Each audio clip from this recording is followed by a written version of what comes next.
So, yung first na hinihingi is yung retrieve all primary products from the database and organize them based on size. Yan, itatype lang natin yung select P name, P size, P piece from product ordered by P size. And then go. And then dyan, lalabas yung output na na makikita natin yung based on size. Then next is yung obtain product set to expire in August from the product table. Then select all from products where month P expiry date equals to 8. And then go.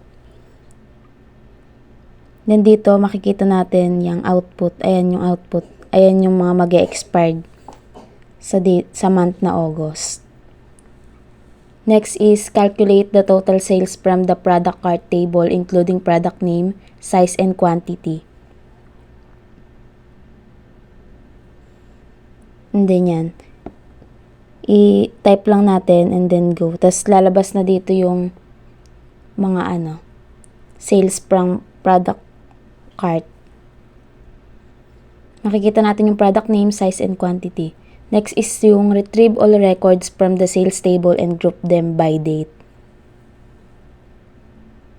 Then go. Then yan, lalabas yung sales table and then group them by date. Lalabas yung by date doon. Then last yung determine the number of entities in the record product cart table.